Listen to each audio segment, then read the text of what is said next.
ہمارے چینل میں خوش آمدید۔ تو چلیے شروع کرتے ہیں آج کی کہانی۔ وہ 5 گاؤں کا سردار زاران شاہ تھا، جس سے گاؤں کا ہر فرد ڈرتا تھا۔ کسی کی ہمت نہیں تھی کہ زاران شاہ کے سامنے آواز نکالے، پر کیمپنگ کے لیے آئی ایک 16 سالہ لڑکی نے بھرے بازار میں زاران شاہ سے چلا کر بات کی۔ وہ اس چھوٹی سی لڑکی کی جرت پر ضبط سے مٹھی بھینچ گیا۔ اگلے دن وہ لڑکی حویلی اس سے معافی مانگ کر گئی تھی، پر وہ معاف کرنے والوں میں سے نہیں تھا۔ گاؤں سے واپس جاتے بیچ راستے میں اس لڑکی کی گاڑی غائب کر دی گئی۔ کوئی نہیں جانتا تھا وہ لڑکی زاران خانزادہ کے گیسٹ ہاؤس میں بے ہوش پڑی تھی۔ اس کے سامنے بیٹھا زاران خانزادہ مسکراتی فتح یاب نظروں سے اس کے معصوم حسن کو دیکھ رہا تھا۔ پھر اور کتنی دیر لگے گی؟ بھوک سے میری حالت بہت بری ہو رہی ہے، شمع نے اپنی کلاس فیلو وردہ کو دیکھتے کہا، جو کرسی سے ٹیک لگائے خراٹے لینے میں مگن تھی۔ ایک تو یہ لڑکی بھی ہر جگہ سو جاتی ہے، پتہ نہیں کتنے بورنگ ہیں یہ لوگ۔ کیمپنگ کے نام پر اتنی دیر سے بس ہمیں ادھر ادھر گھمائے جا رہے ہیں۔ ڈرائیور، ہم کب تک پہنچیں گے؟ بیزار ہوتے اس نے ڈرائیور سے سوال کیا۔ بی بی بس تھوڑی دیر اور لگے گی، گاؤں آنے والا ہے، ہمیشہ کی طرح اس کا ایک ہی جواب تھا۔ بار بار وہ تھوڑی دیر بول رہا تھا۔ اب تک تھوڑی دیر پوری نہیں ہوئی تھی۔ اسی وقت وردہ کی آنکھ ان کی باتوں کی آواز سے کھل گئی۔ شمع، تم آرام سے بیٹھ جاؤ، میں نے گوگل میپ پر دیکھ لیا تھا، وہ گاؤں شہر سے بہت دور ہے۔ اب خبردار جو تم نے کوئی آواز نکالی، پورے راستے کان کھاتی آ رہی ہو۔ وردہ نے اسے ڈپٹ دیا تو وہ منہ بنا کر سر سیٹ کی پشت سے ٹکا کر آنکھیں موند گئی۔ سفر کرنا ہمیشہ سے اسے بہت برا لگتا تھا، مگر کیمپنگ کا بھی حد سے زیادہ شوق تھا۔ ہمیشہ چائنیز اور ترکش ڈراموں میں دیکھتی تھی کہ لوگ دور دراز کے علاقوں میں نیچر کے قریب کیمپنگ کے لیے جاتے تھے، تو اکثر سوچتی میں کب جاؤں گی۔ اور جب اس کے کالج والوں کی طرف سے سب کو کیمپنگ پر لے جانے کا اعلان ہوا تو وہ جھٹ سے تیار ہو گئی اور اپنی دوست وردہ کے ساتھ بھاگ کر اپنا نام بھی لکھوا آئی۔ اکلوتی ہونے کی وجہ سے پیرنٹس کی لاڈلی تھی، اسی لیے اس کے ماما پاپا نے اسے کچھ کہے بنا جانے دیا۔ دوسرا، وردہ ان کی قریبی فیملی فرینڈ میں سے تھی، اسی لیے وہ زیادہ پریشان نہیں ہوئے۔ اب پچھلے 5 گھنٹوں سے وہ لوگ سفر پر تھے، مگر منزل آ ہی نہیں رہی تھی۔ تبھی وہ اکتاہٹ کا شکار ہو رہی تھی۔ پھر اللہ اللہ کر کے وہ لوگ پہنچ ہی گئے۔ یہاں ہر طرف ہریالی ہی ہریالی تھی۔ وہ لوگ گاؤں کے قریب بنے جنگل میں کیمپ لگا کر رکنے والے تھے۔ گاڑیوں سے سامان اتار کر وہ سب کیمپ لگانے میں مگن ہو گئے۔ اس کام میں 2 گھنٹے آرام سے گزر گئے۔ وہ بہت پرجوش تھی، یہ سب اس کے لیے بہت ہی زیادہ ایکسائٹنگ تھا۔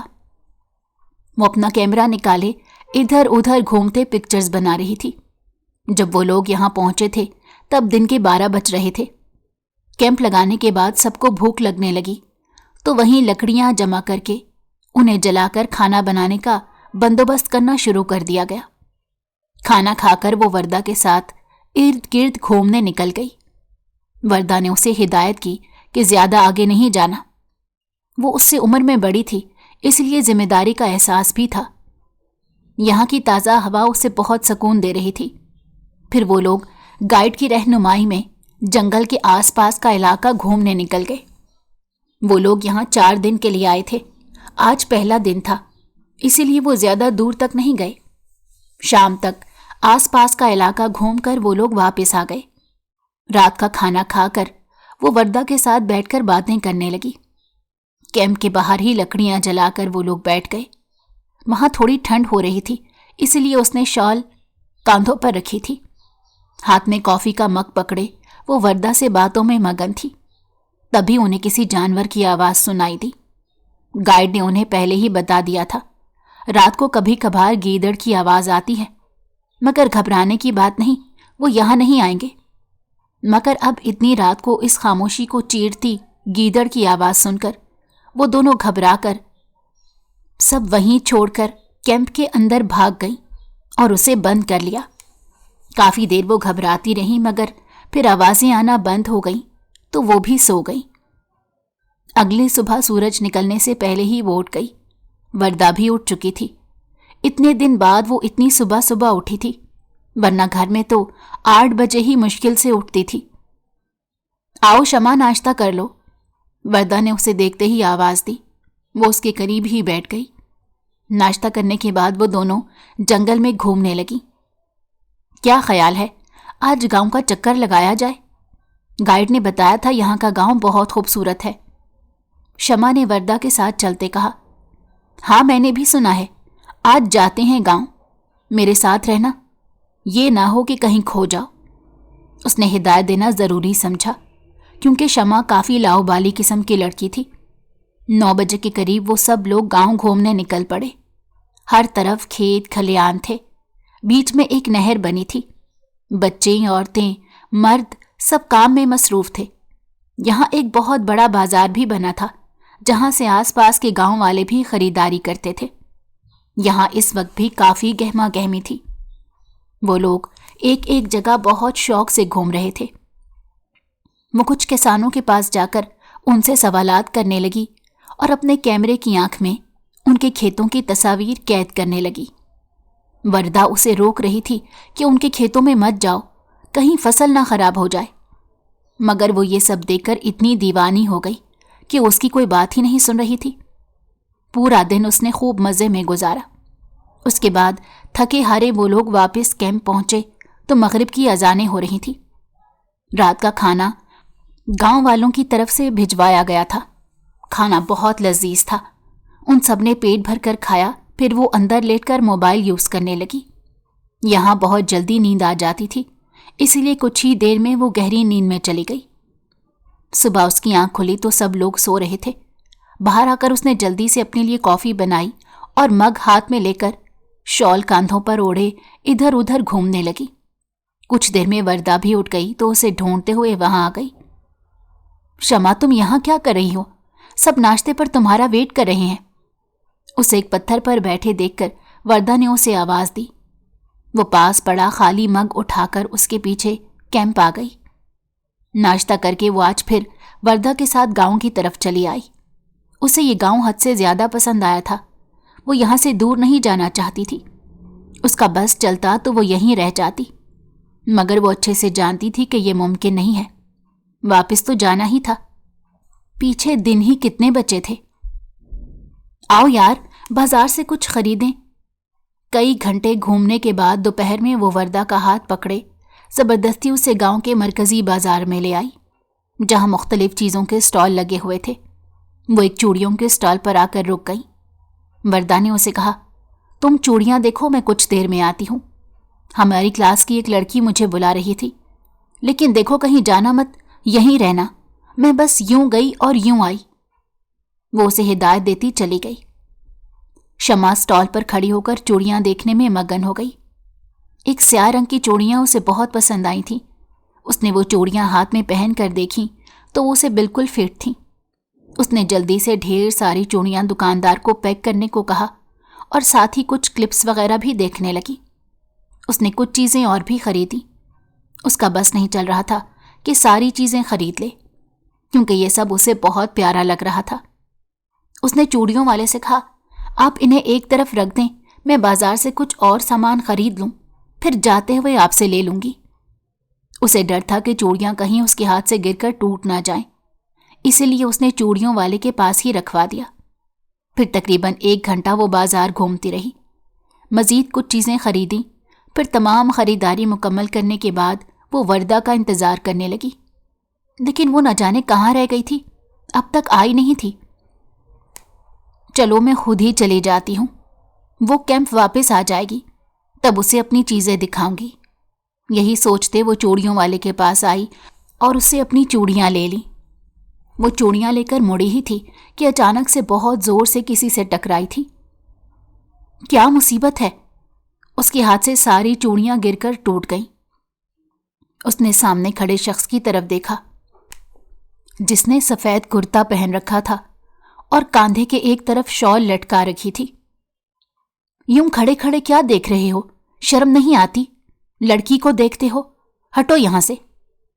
उसे एक तरफ धकेलते वो आगे बढ़ने ही वाली थी कि एकदम से वो उसके सामने आ गया। गुस्से से शमा का चेहरा सुर्ख पड़ गया। तुम कौन हो और मेरा रास्ता क्यों रोक रहे हो? कमर पर हाथ रखे लड़ाका औरतों की तरह वो ज़ारान से सवाल कर रही थी, जिसके साथ गार्ड्स की एक लंबी फौज देखकर वो बिल्कुल डरी नहीं थी। ज़ारान को तो उसकी इस गैर ज़रूरी बहादुरी पर हैरत हो रही थी और उसका चेहरा गुस्से से लाल था, क्योंकि सब एक तरफ दायरा बनाए खड़े बहुत ही शौक से इस तमाशे को देख रहे थे जो सबके सामने वो लड़की इसका लगा रही थी। वो चंद कदम चलता उसके करीब आया। लड़की, आवाज़ नीची रखो, भरे बाजार में तमाशा मत लगाओ। सख्त लहजे में ज़ारान ने उसे वार्न करना चाहा, मगर आगे से शमा का पारा चढ़ गया। तमाशा मैं लगा रही हूं या आप? यूं इतने लोगों के साथ आकर मेरा रास्ता रोका है, जैसे ये आपकी जागीर हो। और ये देखें, मेरी सारी चूड़ियां भी तोड़ दी। उसने अफसोस से जमीन पर बिखरी टूटी कांच की चूड़ियों को देखते कहा। तभी ज़ारान ने अपने वॉलेट से हजार के कई नोट निकाले और शमा की तरफ बढ़ाए। ये लो तुम्हारे नुकसान का खमियाजा। शमा ने एक नज़र पैसों पर डाली। उसे लगा जैसे अब उसकी तौहीन हो रही है। तभी उसने ज़ारान का हाथ झटका और उसके मद्दे मुकाबिल आकर एड़ियों के बल ऊपर होकर उसकी आंखों में झांकने की नाकाम कोशिश करते बोली, मिस्टर, मुझ पर अपने पैसों का रोप मत झाड़ो। मेरे पास भी बहुत पैसा है। सबके सामने मुझे सॉरी कहो, वरना मैं यहीं खड़ी रहूंगी। शमा, तुम ये क्या कर रही हो? वो जो ज़ारान से सॉरी की उम्मीद कर रही थी, वर्दा की आवाज़ सुनकर गड़बड़ा गई। वो जानती थी अगर वर्दा को कुछ पता चला तो वो उसके पेरेंट्स को बता देगी। वो लाख उससे प्यार करते थे, मगर फिर भी उसे यूं किसी अजनबी के साथ फालतू की बहस करते तो उसी वक्त उसे वापस बुलवा लेते, और वो हरगिज़ वापस नहीं जाना चाहती थी, क्योंकि ये जगह उसे बहुत पसंद आई थी। कुछ नहीं यार, बस वैसे ही इसने मेरा दिमाग खराब कर दिया था। वर्दा का हाथ पकड़ते वो तेजी से हुजूम को चीरती वहां से निकल गई। पीछे खड़े ज़ारान की निगाहों ने दूर तक उनका पीछा किया। ये लड़की कौन है? यहाँ क्या कर रही है? इसके बारे में सब पता लगवाओ। 3 घंटे के अंदर मुझे इसकी सारी डिटेल्स चाहिए। अपने खास मुलाजिम बशीर को हुक्म देते वो खुली जीप में आ बैठा था।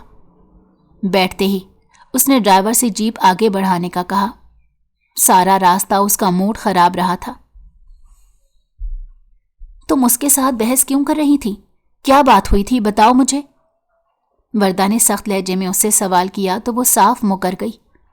मैंने कुछ नहीं किया था, मैं तो उसे जानती भी नहीं। देखो शमा, हम यहाँ सिर्फ कुछ दिन के लिए आए हैं। प्लीज कोई ऐसी हरकत मत करना कि हम सब तुम्हारी वजह से किसी मुश्किल में फंस जाएं। वर्दा उसे समझा रही थी। कैंप पहुंचकर शमा ने अपनी मॉम को कॉल की। काफी देर उनसे बातचीत करती रही, फिर भूख की वजह से उठकर बाहर आ गई, जहां रात के खाने की तैयारी हो रही थी। वर्दा भी पास बैठी किसी क्लास फेलो से बात कर रही थी। आ गई शमा तुम? यार, आज तुमने बहुत सुनाई उस बंदे को। मुझे तो लगता है अब वो हम में से किसी को नहीं छोड़ेगा। उसे वहां देखते ही एक लड़की ने खौफ से कहा। मतलब क्या किया है इसने? वर्दा ने सवाल किया तो शमा खामोशी से एक तरफ बैठ गई। फिर उस लड़की ने वर्दा को सारा वाकया तफसील से बताया, और साथ ये भी बताया कि जिससे ये इतनी बहस करके आई है वो कोई और नहीं बल्कि 5 गांव का सरदार है। ये सुनते वर्दा अपनी जगह से उछल पड़ी। तुम अंदर चलो मेरे साथ। शमा के करीब आते वो बोली। शमा, तुमने मुझसे झूठ क्यों बोला? अगर हम किसी मसले में फंस जाए तो क्या होगा, ये सोचा है तुमने? जाओ, अभी के अभी उस सरदार से माफी मांग कर आओ, और उसके अलावा मैं तुम्हारी कोई दूसरी बात नहीं सुनने वाली। बस यही मेरा पहला और आखिरी फैसला है। अब अगर तुमने कोई बहस की तो मैं तुम्हारी मामा को अभी कॉल कर दूंगी। कहते साथ वर्दा ने फोन उठा लिया। शमा अच्छे से जानती थी कि वो ये सिर्फ कह नहीं रही बल्कि कर भी सकती है। क्या यार, तुम हमेशा अपने बड़े होने का फायदा उठाती हो, शमा ने मुंह बनाते कहा। इस बारे में हम बाद में बात करेंगे। पहले तुम मेरे साथ जाकर उससे माफी मांगोगी। मैं कोई मसला नहीं चाहती। हम अकेले नहीं हैं, हमारे साथ यहाँ और भी लोग हैं। ہمیں ان کے لیے مشکلات بالکل کھڑی نہیں کرنی۔ وردہ بات ختم کرتے اس کا ہاتھ پکڑتے اسے کیمپ سے باہر لے آئی۔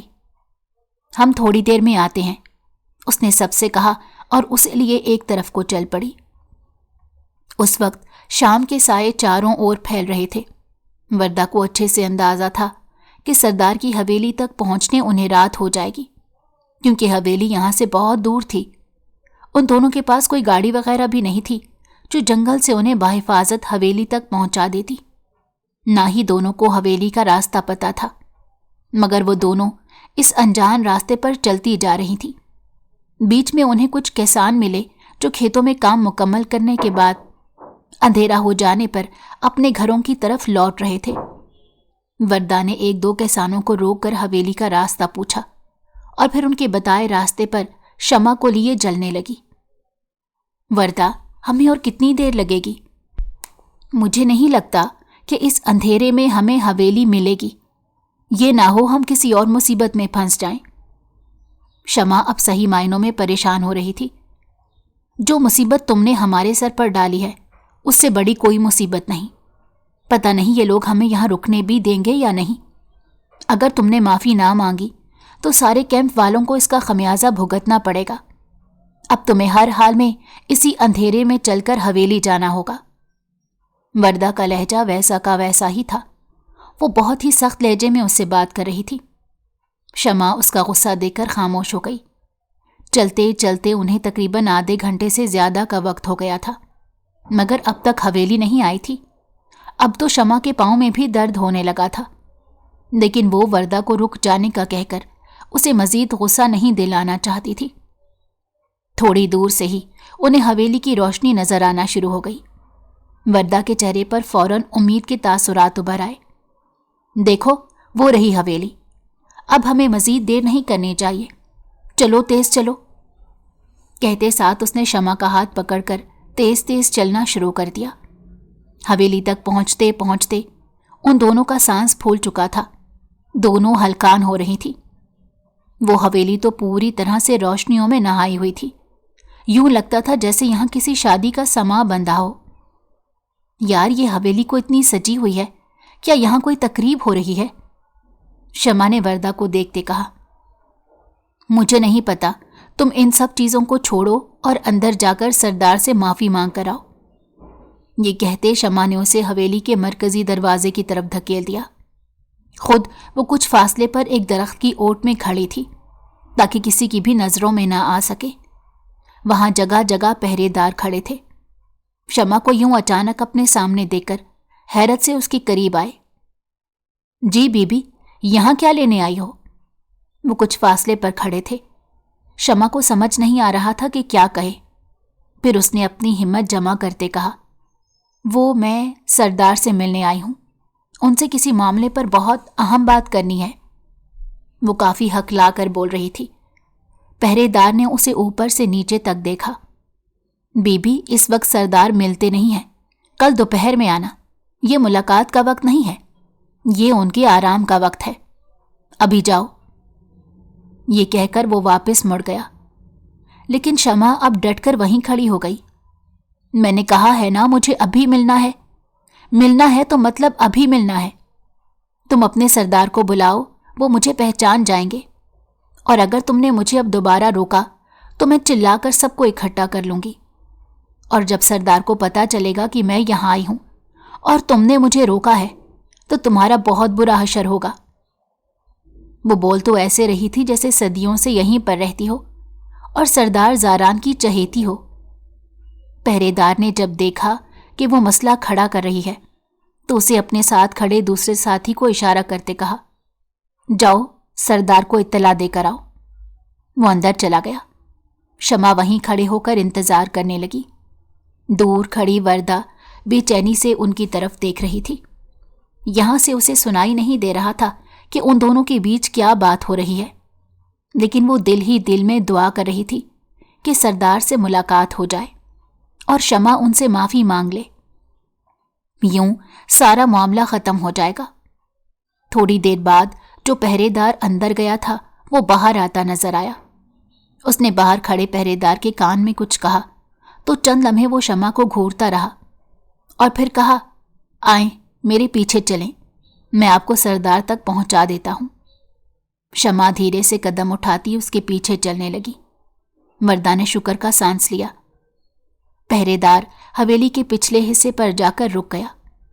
शमा का दिल जोर से धड़कने लगा। कहीं ये मेरे साथ कुछ गलत तो नहीं करने वाले? यहां इस वीरान जगह पर क्यों लाए हैं? हवेली के अंदर क्यों नहीं लेकर गए? मैं किसी नई मुसीबत में तो नहीं फंस गई? दिल ही दिल में शदीद बेचैनी का शिकार हो रही थी, लेकिन उसके अंदर हिम्मत नहीं हो रही थी कि पहरेदार से कोई सवाल करे। उसे डर था कि कहीं गुस्से में पहरेदार उसे सरदार से मुलाकात करवाने से इनकार न कर दे। इसीलिए उसने अपना मुंह बंद रखा। पहरेदार ने हवेली का पिछला दरवाज़ा खोला और कहा, बीबी अंदर आ जाएं, सरदार अंदर आपका इंतजार कर रहे हैं। शमा ने डरते डरते अंदर कदम रखा। जैसे ही वो अंदर गई, पीछे से किसी ने दरवाज़ा बंद कर लिया। वो एकदम से मुड़ी और चिल्लाते हुए दरवाजे पर हाथ मारने लगी। कहने लगी, दरवाज़ा खोलो, मुझे अंदर क्यों बंद कर दिया तुम लोगों ने? क्या साजिश रचा रहे हो? मैं जानती हूं तुम लोग मेरी इज्जत पर हाथ डालना चाहते हो। मैं तुम्हारे सरदार को तुम्हारी शिकायत लगाऊंगी। लगाओ, किसकी शिकायत लगानी है? एकदम से उसके पीछे से एक मर्दाना गंभीर आवाज उभरी। वो उछलकर मुड़ी तो सामने ज़ारान को खड़े देखा। वो आपके पहरेदार, उन्होंने मुझे बंद कर दिया। मुझे लगा मेरे साथ कुछ गलत करना चाहते हैं। सर झुकाए वो नदामत से बोल रही थी। देखो बीबी, ये तुम्हारा शहर नहीं है जहां किसी के साथ कुछ भी मुंह उठाकर कुछ भी गलत कर दिया जाए। यहां पर औरतों की इज्जत की जाती है। इसीलिए यहां एक तरफ बैठ जाओ और बोलो क्यों आई हो मिलने, वो भी रात के इस पहर। तुम्हें पता नहीं जंगल से यहां आना खतरे से खाली नहीं। उसकी बात पर शमा ने एकदम से चौंक कर उसकी तरफ देखा। आपको कैसे पता चला मैं जंगल से आई हूं? ज़ारा ने उसकी बात पर गहरा मुस्कुराया। देखो शमा बीबी, ये मेरा गांव है। यहां कौन आता है कौन जाता है मुझे सब पता होता है। तुम यहां कैंपिंग के लिए आई हो, मैं अच्छे से जानता हूं। अब सीधा मुद्दे पर आओ, इस वक्त यहां क्यों आई हो? ये मेरे आराम का वक्त है, मैं किसी से मुलाकात नहीं करता। शुक्र करो तुम्हारे लिए हां कर दी।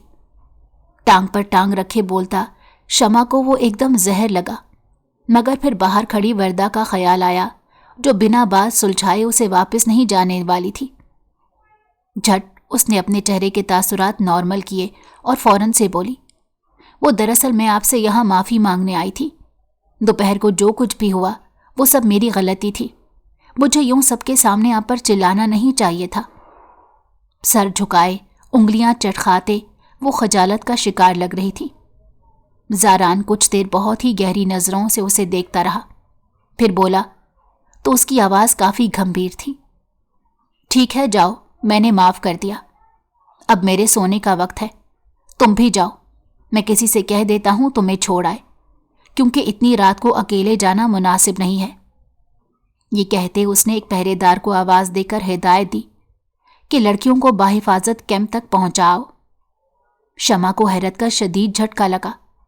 उसे कैसे पता कि वर्दा भी साथ थी? कोई जिन विन तो नहीं है ये? दिल ही दिल में सोचती वो पहरेदार के साथ बाहर निकल आई। वर्दा के करीब पहुंचकर उसने उसे चलने को कहा तो वो पहरेदार के साथ गाड़ी में बैठ गई। कैंप पहुंचकर वर्दा तो सोने के लिए लेट गई, मगर शमा की आंखों से नींद कोसों दूर थी। न जाने क्यों उसे शदीद बेचैनी हो रही थी। उसे बार बार यूं लग रहा था जैसे वो ज़ारान को जानती है, कहीं तो उसे देख रखा है।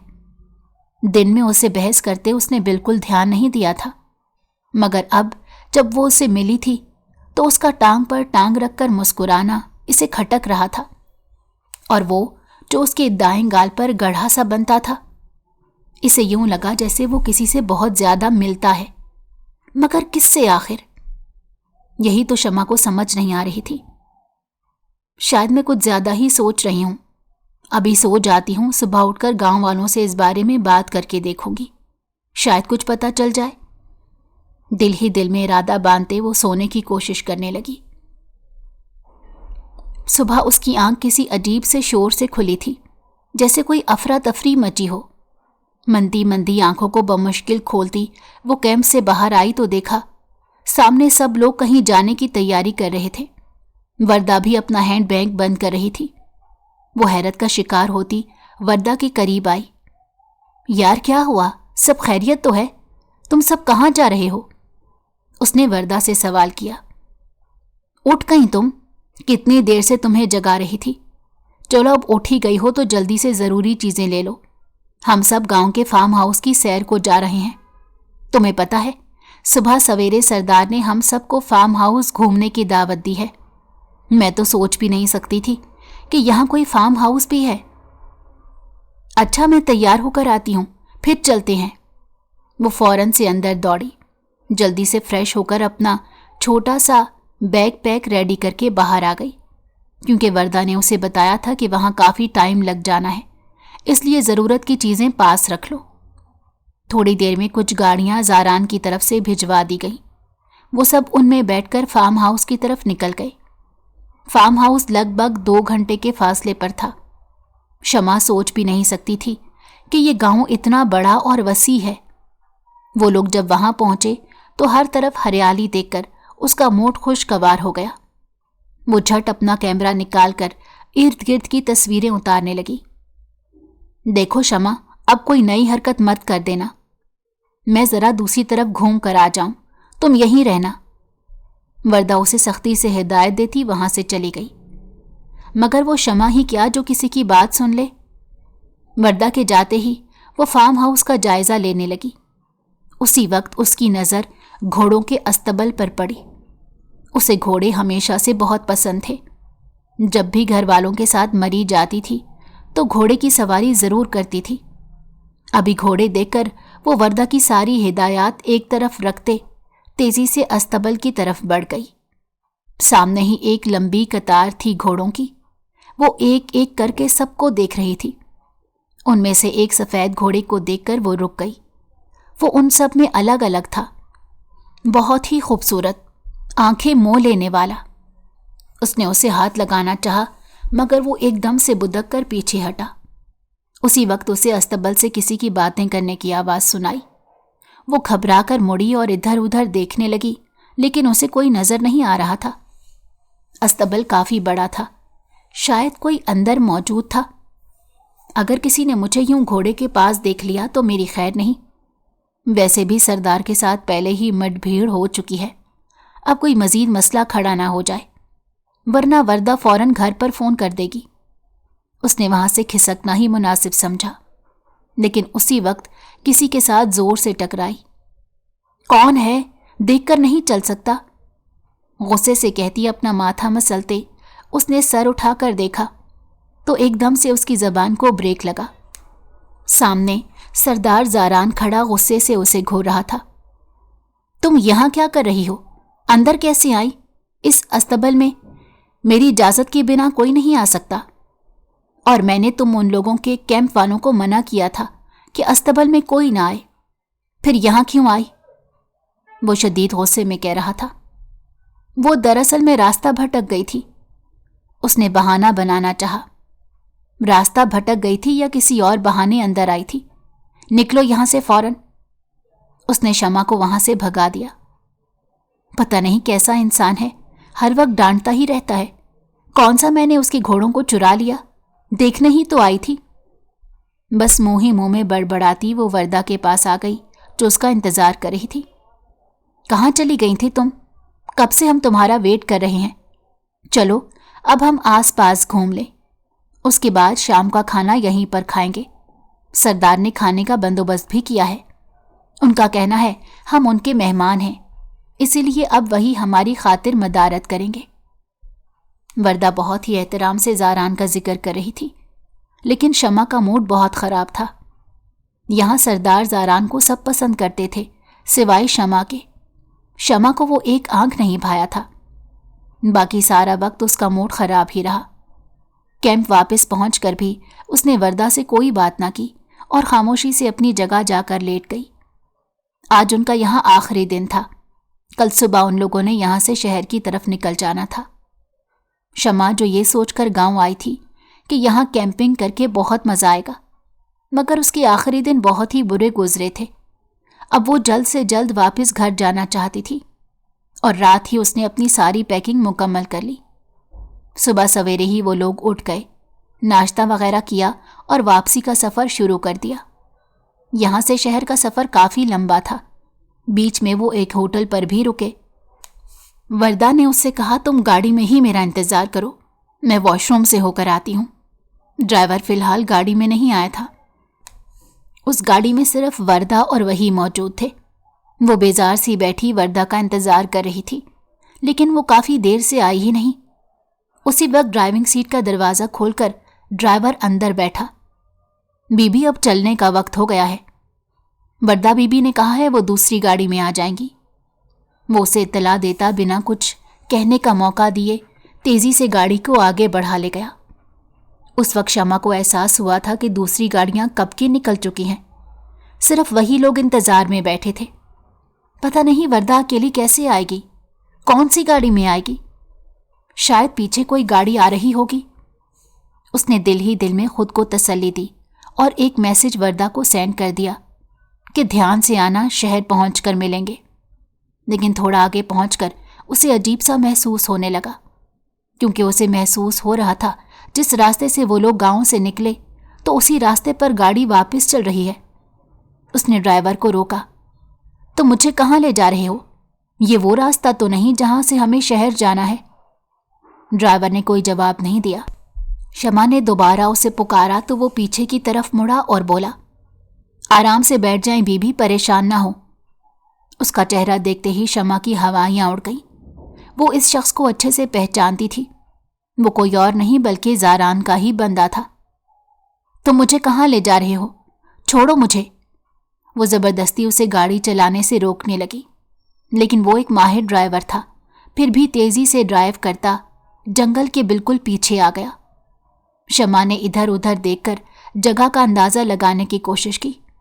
वो लोग इतने दिन से इस जंगल में थे, लेकिन अब भी पूरा जंगल नहीं घूमा था और ये एरिया तो ज़ारान के अंडर था। यहाँ आने की इजाज़त भी नहीं थी। परेशानी से शमा का बुरा हाल था। उसी वक्त गाड़ी का दरवाज़ा किसी ने खोला और उसके मुंह पर रुमाल रखकर उसे बेहोश कर दिया। दोबारा जब उसे होश आया तो वो एक अनजान जगह पर थी। उसे अच्छे से याद था कि आखिरी बार वो जंगल में गाड़ी के अंदर थी जब किसी ने उसे बेहोश किया था। अब मैं यहाँ कहाँ आ गई? उसने इधर उधर देखने की कोशिश की। उसी वक्त उसकी नज़र खुद से कुछ फासले पर बैठे ज़ारान पर पड़ी। तुम मुझे यहाँ क्यों लाए हो? मुझे वापस घर जाने दो, हटो मेरे रास्ते से। उसने वहाँ से उठने की कोशिश की, लेकिन ज़ारान ने एकदम उसे रोक दिया। कहाँ जा रही हो? ये मेरा गेस्ट हाउस है और यहाँ से मेरी इजाज़त के बिना तुम नहीं निकल सकती। अपनी जगह पर बैठ जाओ। ज़ारान ने ऑर्डर जारी किया तो वो घबराते हुए सामने बेड पर बैठ गई। उसे कुछ समझ नहीं आ रहा था इस शख्स के चुंगल से कैसे निकले। देखो, मुझे जाने दो, मैंने तुमसे माफ़ी भी मांग ली थी। अब और क्या चाहते हो तुम मुझसे? मैं अपने घर जाना चाहती हूँ। वो सही मायनों में अब रोने लग गई। वो किसी भी तरह बस अपने घर वालों से राब्ता करके उन तक पहुंचना चाहती थी। ठीक है, रो मत, तुम्हें तुम्हारे घर वालों तक पहुंचा दूंगा। जल्दी से कुछ खा लो, उसके बाद मैं तुम्हें लेकर चलता हूं। तुम्हें लगा मैंने तुम्हें माफ़ कर दिया? उस दिन जब तुम बाजार में मुझ पर चिल्लाई थी, वो मेरी अना पर ताज़ियाना बनकर लगा था। मैं इतनी जल्दी किसी को माफ़ नहीं करता। शुक्र करो तुम्हें माफ़ कर रहा हूं। कहते साथ उसने बैल बजाकर मुलाजमा को अंदर आने का कहा। उसी वक्त मुलाजमा अंदर आई और खाने की ट्रे शमा के सामने रख दी। शमा ने ना चाहते हुए भी कुछ लुक़मे जहर मार किए और फिर फौरन से खड़ी हो गई। अब मुझे घर छोड़ाएं, मैं मज़ीद यहाँ नहीं रुक सकती। मेरे घर वाले परेशान हो रहे होंगे। उसके कहने पर ज़ारान उसे अपने साथ बाहर ले आया, उसे गाड़ी में बिठाया और शहर की तरफ चल पड़ा। कई घंटे सफ़र में गुजर गए। जब वो शहर पहुंचे तो खुशी से अपना घर देखते वो उछलती हुई नीचे उतरी और तेज़ी से बेल बजाने लगी। अंदर से गार्ड ने दरवाज़ा खोला। زاران بھی اس کے پیچھے پیچھے اندر داخل ہو گیا۔ جیسے ہی وہ لاؤنج میں آئی، سامنے اس کی ماما بیٹھی اس کا انتظار کر رہی تھی۔ ان کی آنکھیں رو رو کر سوج چکی تھیں۔ یقیناً وہ اس کی گمشدگی کی وجہ سے پریشان تھی۔ سامنے ہی وردہ بھی بیٹھی تھی۔ اس نے جیسے ہی زاران کو دیکھا فوراً اپنی جگہ سے کھڑی ہو گئی۔ شمع اپنی ماں کے گلے لگ گئی۔ اس کے پاپا بھی وہاں آ گئے۔ وہ سب زاران سے ایسے بات کر رہے تھے جیسے اسے پہلے سے جانتے ہوں۔ وہ کچھ سمجھ نہیں پا رہی تھی۔ اس کی پریشانی اور الجھن دیکھ کر اس کے پاپا نے بتایا کہ زاران دراصل تمہارا کزن ہے۔ میں نے تمہاری ماں سے پسند کی شادی کی تھی۔ میرے خاندان والوں نے قبول نہیں کیا تو میں شادی کر کے یہاں آ گیا۔ اس وقت زاران بہت چھوٹا تھا۔ یہ میرے بڑے بھائی کا اکلوتا بیٹا ہے۔ بعد میں میں نے یہیں بزنس شروع کر دیا۔ خاندان والوں نے مجھ سے تمام رابطے ختم کر دیے، لیکن جب زاران بڑا ہوا تو وہ اکثر بزنس کے سلسلے میں یہاں آتا تھا۔ ایک دن میری اس سے ملاقات ہوئی۔ اس میں میرے بھائی کی بہت زیادہ شبیہ تھی اور یہ مجھ سے بھی ملتا تھا۔ تبھی میں نے اسے پہچان لیا اور اس کی کوششوں سے اب خاندان والوں نے ہمیں قبول کرنے کا ارادہ کر لیا ہے۔ ہم چاہتے تھے کہ تم کیمپ سے واپس آؤ تو ہم تمہیں اس بارے میں اطلاع دیں، لیکن مجھے پتا چلا کہ تم تو اسی کے گاؤں میں کیمپنگ پر گئی ہو۔ بہرحال میں نے تمہیں کچھ نہیں بتایا، تمہاری واپسی کا انتظار کیا، مگر وردہ نے بتایا کہ تم تو بنا بتائے کہیں اور نکل گئی۔ یہ تو شکر ہے کہ تم زاران کو مل گئی اور وہ باحفاظت تمہیں یہاں لے آیا۔ بیٹا تمہارا بہت شکریہ۔ کہتے ساتھ انہوں نے زاران کا ایک بار پھر سے شکریہ ادا کیا تو اس کے مسکراتے چہرے کو دیکھ کر شمع کا دل جل گیا۔ کتنا بدتمیز ہے، خود مجھے گم کروا کر اور خود ہی اچھا بننے کا ناٹک کر رہا ہے۔ کیا یہ واقعی میں میرا کزن ہے؟ شاید اسی لیے مجھے بہت زیادہ جانا پہچانا سا لگ رہا تھا۔ پاپا سے بہت زیادہ ملتا ہے نا؟ وہ اسے بہت غور سے دیکھتے سوچ رہی تھی۔ سب اپنی باتوں میں لگے تھے، لیکن زاران اس کو بار بار خود کو دیکھنا محسوس کر رہا تھا۔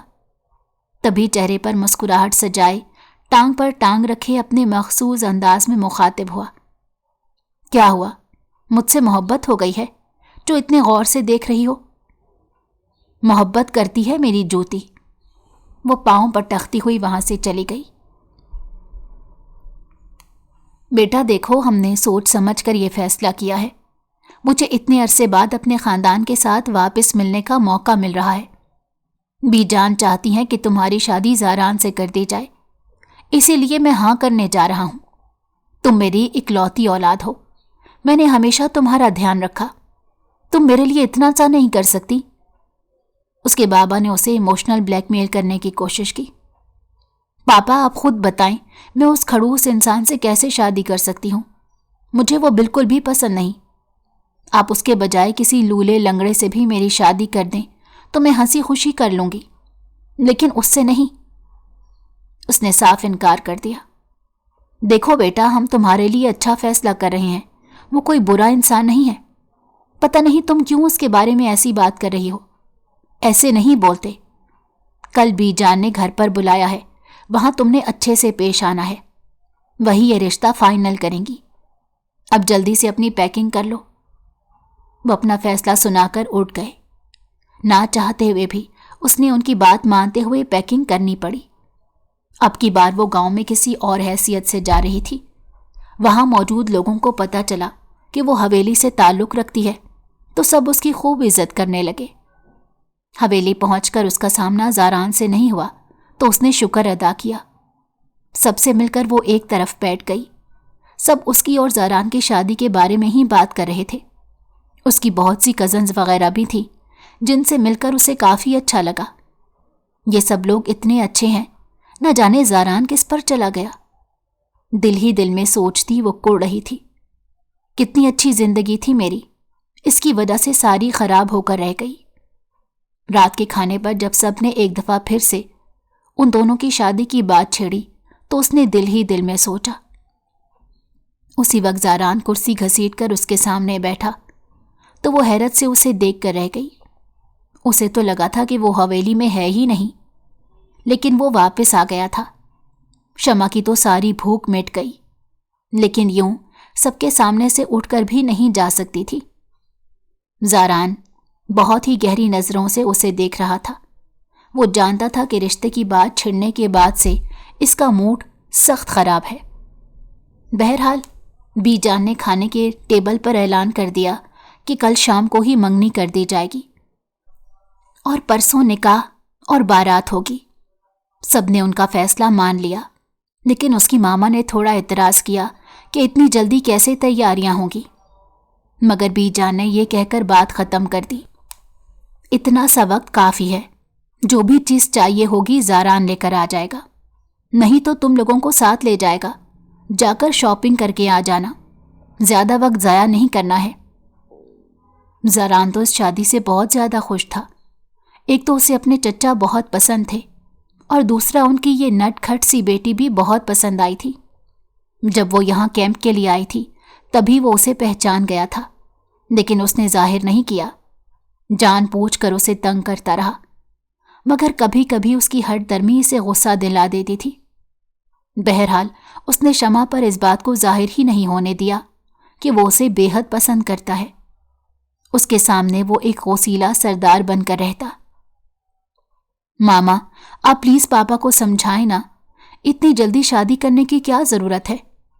مجھے سوچنے سمجھنے کا موقع دو دیں۔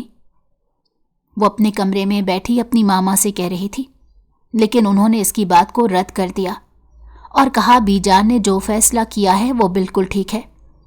تم یہ سوچو، اتنے سال تمہارے پاپا خاندان سے دور رہے، اب انہیں ساتھ ملنے کا موقع ملا ہے، تو یہ سب مت کرو۔ اور ایک روایتی ماں کی طرح بول رہی تھی، اسے قربانی دینے کا کہہ رہی تھی۔ وہ سر پکڑ کر بیٹھ گئی۔ بہرحال حویلی والے تو اسے بہت زیادہ پسند آئے تھے۔ پھر وہ دوسرے پہلو پر سوچنے لگی۔ زاران دکھنے میں بہت ہینڈسم تھا، کئی لڑکیوں کا خواب ہو سکتا تھا، لیکن اس کے ساتھ جو اس کا ٹاکرا ہوا تھا، جو لڑائی ہوئی تھی، وہ سب اسے ابھی بھی یاد تھا۔ اس کی حاکمانہ طبیعت اسے بالکل پسند نہیں تھی۔ حویلی کو بہت ہی خوبصورتی سے سجایا گیا تھا۔ ایک کمرے میں سب لڑکیاں بیٹھی منگنی کی دلہن کو سجانے میں مصروف تھیں۔ اتنی ساری اس کی کزنز تھیں کہ کئی کا نام ہی وہ بھول جاتی تھی۔ ان کا خاندان بہت بڑا تھا۔ وہ اکیلے پڑی بڑی تھی، اسی لیے اکیلے پن کو بہت محسوس کرتی تھی۔ یہاں آ کر بہت خوشی ہو رہی تھی۔ جب وہ تیار ہو گئی تو سب اسے باہر لے آئے۔ لان میں ہی شادی کا انتظام کیا گیا تھا۔ حویلی بہت بڑی تھی، اسی لیے تمام مہمان بآسانی پورے آ گئے تھے۔ سردار کی شادی میں سارا گاؤں مدعو تھا، ہر جگہ خوشی کا سما تھا۔ منگنی کی تقریب تو بہت ہی خوبصورتی سے ہو گئی۔ یہاں پر لڑکے اور لڑکی کی منگنی الگ الگ ہوتی تھی، دونوں کو الگ الگ سٹیج پر بٹھایا گیا تھا اور بیچ میں پردہ لگا دیا گیا۔ رات کو تھک ہار کر لہنگا سنبھالتی وہ اپنے کمرے میں آ گئی۔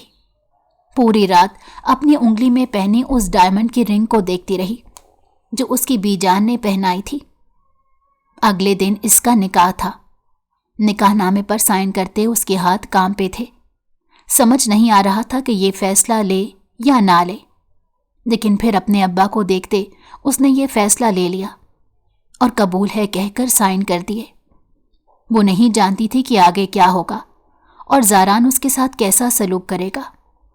تھوڑی ہی دیر میں کھانا وغیرہ بھی کھل گیا۔ بارات کیا آنی تھی، کیونکہ گھر میں ہی شادی تھی اور گھر کے لان میں ہی شادی منعقد کی گئی تھی۔ حویلی کے چاروں طرف مہمان ہی مہمان تھے، یہاں تک کہ حویلی کے باہر بھی مہمانوں کا انتظام کیا گیا تھا۔ دوسری طرف میدان میں دیگیں چڑھی تھیں جن میں طرح طرح کے کھانے پک رہے تھے۔ جب رخصتی کا موقع آیا تو وہ اپنے ماما بابا کے گلے لگ کر خوب روئی، کیونکہ وہ جانتی تھی کچھ دن بعد وہ لوگ واپس شہر چلے جائیں گے، کیونکہ اس کے پاپا کا بزنس تھا جس کی دیکھ بھال انہیں کرنی تھی۔ وہ رخصت ہو کر زاران کے کمرے میں آ گئی۔ اتنے دن میں ایک بار بھی اس نے زاران کا روم نہیں دیکھا تھا۔ ویسے بھی حویلی آئے اسے کتنے دن ہوئے تھے، فوراً سے تو شادی کے ہنگامے جاگ گئے۔ حویلی کے باقی کمروں سے زاران کا کمرہ بالکل مختلف تھا، بہت ہی خوبصورتی سے سجا تھا۔ یوں لگتا تھا جیسے شہر کا ایک بڑا اپارٹمنٹ ہو۔ وہاں ہر طرح کی جدید ٹیکنالوجی موجود تھی۔ تمام چیزیں بہت نفاست سے رکھی گئی تھیں۔ صفائی کا خاص انتظام تھا۔ اس کا بیڈ بھی بہت بڑا اور ماڈرن ٹائپ کا تھا۔ وہ بیٹھ کر اس کا انتظار کرنے لگی۔ کچھ دیر بعد زاران اندر داخل ہوا۔ وہ روایتی دلہنوں کی طرح گھونگھٹ نکال کر بیٹھنے کی بجائے دوپٹہ کاندھوں پر ٹکائے ادھر ادھر دیکھ رہی تھی۔ زاران اس کا معصوم حسن دیکھ کر چونک گیا، مگر اگلے ہی لمحے خود کو سنبھالتے چہرے پر سنجیدگی طاری کرتے اس کے قریب آ کر بیٹھ گیا۔ اسے اپنے اتنے قریب دیکھ کر وہ گھبرا سی گئی اور اچھل کر دور ہوئی۔ کیا ہوا؟ یوں بدک کیوں رہی ہو؟ اب شوہر ہو تمہارا، ویسے تو بڑی زبان چلتی ہے تمہاری، اب کیوں خاموش ہو؟ اسے گھبراتے دیکھ کر زاران بولا، نہیں ایسی کوئی بات نہیں، کیا آپ نے بدلہ لینے کے لیے مجھ سے شادی کی ہے؟ ہچکچاتے ہوئے اس نے وہ سوال کر ہی لیا جس نے پچھلے کئی دنوں سے اس کی نیندیں اڑا رکھی تھی۔ اس کی بات سنتے ایک دم زاران کا کہکہا پورے کمرے میں گونجا۔ آپ ہنس کیوں رہے ہیں؟ وہ حیرت سے بولی۔ اسے تو لگا تھا وہ ڈانٹے گا اور روب جھاڑے گا، مگر وہ ہنس رہا تھا۔ تم نا بہت ہی بے وقوف ہو، بھرے بازار میں مجھ سے زبان چلائی، تب مجھے لگا تم میں عقل ہوگی، مگر تم اتنی ڈرپوک ہو، مجھے نہیں پتا تھا۔ میں سب جانتا تھا تمہارے بارے میں، بس کنفرم کرنے کے لیے اپنے بندوں کو تحقیقات کا کہا تو میرا شک بالکل صحیح نکلا کہ تم میرے ہی چچا کی بیٹی ہو، مگر تمہیں مزہ بھی چکھانا تھا، اسی لیے تمہاری گاڑی میں اپنے بندے کو بھیجا اور تمہیں لیے اپنے گیسٹ ہاؤس چلایا۔ تمہیں اور پریشان کرنا چاہتا تھا، مگر پھر تمہارا رونا دیکھ کر ارادہ ترک کر دیا۔ ویسے میں اتنا ظالم نہیں ہوں جتنا تم مجھے سمجھتی ہو۔ وہ حیرت سے منہ کھولے اس کی باتیں سن رہی تھی۔ اچھا ادھر آؤ، میں تمہیں منہ دکھائی دوں۔ میں نے سنا ہے لڑکیوں کو منہ دکھائی کا بے حد شوق ہوتا ہے۔ کہتے ساتھ زاران نے جیب سے پازیب نکال کر اس کے پاؤں میں باندھ دی۔ سونے کی پازیب اس کے پاؤں کو چار چاند لگا رہی تھی۔ زاران مسلسل اسے دیکھ رہا تھا، جبکہ وہ اس کی نظروں کی تاب نہ لا پائی تو شرما کر سر جھکا لیا۔ جیسے جیسے رات بیتتی جا رہی تھی، ان کی محبت کا رنگ بھی بہت گہرا ہوتا جا رہا تھا۔ اگر آپ کو ہماری کہانی پسند آئی ہو تو ہمارے چینل کو لائک کریں اور سبسکرائب کر دیں۔ بیل نوٹیفیکیشن کو بھی آن کر دیں تاکہ ہماری آنے والی ہر مزیدار کہانی آپ کو وقت پر ملتی رہے۔